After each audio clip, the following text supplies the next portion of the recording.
Hello everyone. तो कहानी की शुरुआत में हम फीमेल लीड किंग टियान और उसकी स्टेप मॉम को देखते हैं। मॉम तो जबरदस्ती इसे ब्लाइंड प्रेसिडेंट की मेड बनाना चाहती थी ताकि वो मिलने वाले पैसों से रिच हो जाए। वो तो बाकायदा इसे लिपस्टिक भी लगाने लगी थी, ये जाने बिना कि जिस लिफ्ट में वो हैं वहाँ पर ऑलरेडी प्रेसिडेंट भी मौजूद है और वो इनकी सारी बातें भी सुन चुके होते हैं। ये अब इंटरव्यू देने हाओ मिंग के ऑफिस आती है। वो तो इसे टच करके जानने की कोशिश करने लगा था, जिसका ये गलत मतलब निकाल कर फौरन से कह देती है कि मैं तो हरगिज भी ये जॉब ना करूं।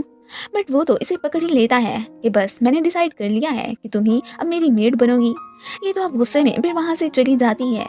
घर पर मॉम को तो इसने साफ कह दिया था कि मुझे हाओ मिंग के यहाँ जॉब नहीं करनी, पर वो जो ऑलरेडी ही कॉन्ट्रैक्ट पे साइन कर चुकी थी, इसलिए वो तो अब किंग टियान की बात नहीं मानने वाली थी।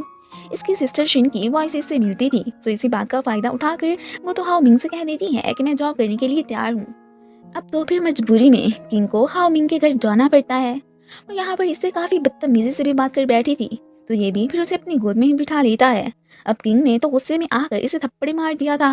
ये बात हाओ मिंग को अच्छी नहीं लगती। वो अपने मैनेजर से कहकर फिर इसे स्टोर रूम में बंद करवा देता है, जहाँ पर काफी अंधेरा था। अब इधर उधर ढूंढने से इसे एक लाइट मिल ही चुकी थी। अब देखते देखते इसकी नज़र एक फोटो पे भी पड़ जाती है, जिसमें हाओ मिंग एक लड़की के साथ खड़ा था। शिन और उसकी मॉम तो एकदम खुश थी, आखिर को इनके अकाउंट में हाओ मिंग ने बहुत सारी मनी जो ट्रांसफर कर दी थी। नेक्स्ट डे इसे फिर रूम से निकाल दिया जाता है। इसे तो अब मॉम के लिए ये सब बर्दाश्त करना ही था। वेल हाओ मिंग किंग को अपने घर के कुछ रूल्स वगैरह के बारे में बताता है। गेम खेलते हुए हाओ मिंग ने किंग की दुर्गति बना दी थी। अब उसे नज़र तो कुछ आ नहीं रहा था, सो बॉल्स मार के इसकी वॉट ही लगा देता है। बॉक्सिंग करते हुए जब ये नीचे गिरता है तो तब किंग की हंसी ही निकल जाती है। उसे मजाक बनाते देख के हाओ इसे नीचे गिरा के फिर पुशअप करने लगता है कि अब जरा हंस के दिखाओ। मैनेजर से पूछने पे इसे पता चलता है कि एक भयानक एक्सीडेंट के बाद से ही हाओ की आंखें चली गई थीं। वेल वो चल तो सकता है, फिर भी उसमें इस चीज़ की अभी मोटिवेशन नहीं थी। यह फिर जानबूझ के हाउ को तंग करने लगती है। मैनेजर फिर इसे पकड़ के बाहर ले जाता है। किंग को एक और शरारत सोचती है। काम करते हुए वो इसके बाजू पे कॉकरोच चढ़ा देती है। वो बेचारा तो फील करके डर के मारे व्हीलचेयर से नीचे ही गिर गया था। दूसरी तरफ माँ बेटी तो पैसे मिलते ही शॉपिंग करने पहुंच आई थी। अब तो इनका टेस्ट भी बिल्कुल रिच लोगों जैसा हो गया था। वेल इधर हाउ किंग को अपने लिए ड्रेस सिलेक्ट करने के लिए कहता है। इसी दौरान तो वो इसे पकड़ ही लेता है और साथ में वो तो इसकी तारीफ करके अपनी वाइफ बनने की भी ऑफर कर देता है। इसने तो हाउ की बात सीरियसली ले ली थी कि क्या वाकई में ये सच कह रहा है, पर वो जब कहता है कि मैंने तो जस्ट मजाक किया था, ये तो अब गुस्से में फिर वहां से चली जाती है। हाउ को तो ये क्रेजी सी लड़की काफी पसंद आई थी। तकरीबन उसके दिल में किंग के लिए फीलिंग्स डेवलप हो चुकी थी। थोड़ी देर के बाद हाउ को एक वेडिंग कार्ड मिलता है, जो किसी और का नहीं बल्कि हाउ की एक्स गर्लफ्रेंड का था। वो तो अब कल अपने साथ किंग को भी चलने के लिए कहता है। इनके वेट करते करते किंग लेट ही पहुंचती है। उसकी ड्रेस भी काफ़ी ख़राब हो चुकी थी, बट मैनेजर इस बारे में हाउ को नहीं बताता। नेक्स्ट सीन में हमें इन लोगों को वेडिंग सेरेमनी में ही दिखाया जाता है। बाकी सब तो शादी को एंजॉय कर रहे थे सिवाय हाउ के। वेल यहाँ पर ब्राइड खुद ही आके फिर इससे मिलती है। अब जब वो पूछती है कि आखिर ये तुम्हारे साथ लड़की कौन है, तो वो झूठ बोल देता है कि ये तो मेरी गर्लफ्रेंड है। ये सुनकर वो तो इसका मजाक ही उड़ाने लगती है कि ड्रेसिंग से तो लग रहा है कि ये तो जस्ट मेड है। ये सुनकर हाउ को काफ़ी बुरा लगा था। वो तो किंग से भी नाराज़ हो जाता है कि कम से कम तुम अच्छा सा ड्रेस पहन के ही यहाँ पर आ जाती। अब तो फिर किंग ने पक्का ही जॉब से क्विट करने का फैसला कर लिया था। जब बाद में इसे पता चलता है कि मॉम और शिन तो सैर सपाटे करने गई हैं और इसके जाने का कोई भी ठिकाना नहीं रहा था, तो इसके पास अब हाउ के घर जाने के अलावा कोई और ऑप्शन तो बचता ही नहीं है। मुंह लटकाती हुई वो घर जाके उससे सॉरी बोलने के साथ साथ ये भी यकीन दिलाने की कोशिश करती है कि नेक्स्ट टाइम मैं कभी भी आपको एम्बेरस फील नहीं करवाऊंगी। उसकी खामोशी से ये अब जान जाती है कि शायद ये अब मुझे नहीं रखना चाहता। फिर बाद में मैनेजर आके किंग को इसका वार्डरोब दिखाता है, जिसमें बहुत ही प्यारे प्यारे ड्रेसेस और शूज़ वगैरह रखे गए थे। एंड स्पेशल इसके लिए हाउ ने एक मेकअप आर्टिस्ट का भी अरेंज किया था। वो तो ड्रेसिंग चेंज करके जब नीचे आती है तो सभी उसकी काफ़ी तारीफ करने लगी थी कि ये कितनी प्यारी लग रही है। हाउ देख तो नहीं सकता था, पर उसकी तारीफ होता सुनकर वो तो फिर खुशी हो जाता है। वो तो इसे टच करने की भी इजाज़त दे ही देती है कि फील करो कि मैं कैसी लग रही होंगी। दूसरी तरफ माँ बेटी तो अपनी लाइफ में काफ़ी खुश होती हैं। शिन तो हाउ की फोटो देख के लट्टू ही हो जाती है कि ये कितना हैंडसम है। स्टोरी सुनाते सुनाते किंग तो वहीं पर ही सो गई थी, तो हाउ अब उसे उठाकर बड़ी मुश्किल से रूम में ले जाने लगता है। उससे तो उसने बड़ी एहतियात की थी, पर फिर भी वो बेचारा फिसल के गिर ही जाता है। इसी दौरान किंग की भी आंख खुल गई थी। वो तो अब फिर वहाँ से चला ही जाता है। नेक्स्ट डे माँ बेटी इससे मिलने घर आई थी। अब तो शिन के दिल में और ही लालच बढ़ जाता है कि किंग तो यहाँ पर कितनी इजी लाइफ गुजार रही है। वो इससे काफी जेलस फील करने लगी थी। मॉम और शिन के जाने के बाद किंग हाउ को अपने साथ एक प्लेस पर चलने के लिए कहती है। वो तो फिर इसलिए जाते हुए काफी खुश भी थी। एक साथ में वो तो हाउ के साथ क्वालिटी टाइम स्पेंड करती है। आज फर्स्ट टाइम हाउ भी काफी फ्रेश फील कर रहा था।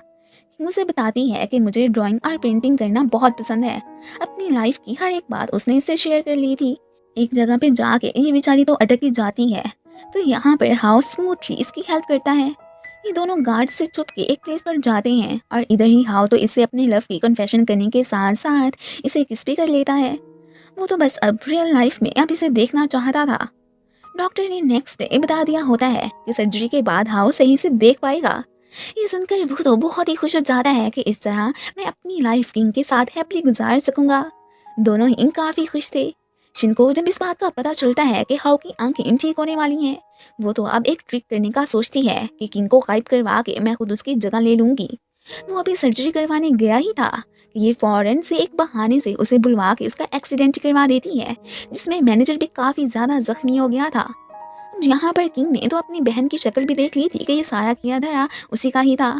मॉम को जब इस बात का पता चलता है तो वो काफी गुस्सा तो करती हैं, लेकिन अब उनकी बेटी हाउ के साथ लाइफ गुजारना चाहती थी।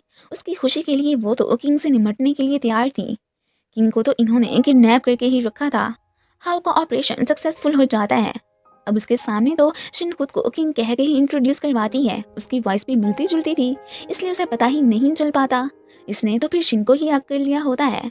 अब जो लाइफ किंग ने इसके साथ गुजारनी थी वो तो शिन ही गुजार रही होती है। उधर किंग पे तो मॉम ने काफी बुरा सलूक किया होता है। इधर हाउ ने शिन को शादी के लिए प्रपोज भी कर दिया था, जो कि वो खुशी खुशी हाँ कह देती है। मॉम तो किंग पे काफी जुल्म करती हैं। अब फिर ऊपर से शिन भी इसे आकर बता देती है कि हाउ ने मुझे शादी के लिए प्रपोज कर दिया है। ये सुनकर किंग उसे काफी बुरा भला कहने लगी थी। वो गुस्से में आकर अपनी ही बहन को थप्पड़ मार के फिर वहां से चली जाती है। वेल अब तो किंग किसी तरह से वहां से निकल ही गई थी। मॉम खुश के उनकी बेटी की असलियत अभी तक पकड़ी नहीं गई। ऑफिस में ये तो फिर हाउ को देखकर बेहोशी हो जाती है। इस तरह वो तो इसे देख भी नहीं पाता। आज आके ये तो फिर से मॉम के कब्जे में ही आ चुकी थी। वो यहाँ पर इससे अपनी बेटी को खुश रहने की अपील करती हैं कि तुम मेरी खातिर अब उसकी लाइफ को चेंज मत करो। वो अगर हाउ के साथ खुश रह रही है तो प्लीज उसे रहने दो। ये भी अब तो उनकी बात मान ही गई थी। अब इसे जॉब ही हाउ के ऑफिस में ही मिल जाती है। ये शिन से छुपने की कोशिश करती रहती है कि कहीं वो मुझे देख ना ले। बाद में हाउ की प्लेस पर ये तो उसका फेवरेट फ्रूट भी रख के जाती है। उसने तो अपनी ड्राइंग भी बनी देख ही ली थी और साथ में ऑरेंज भी कि ये किसने रखा।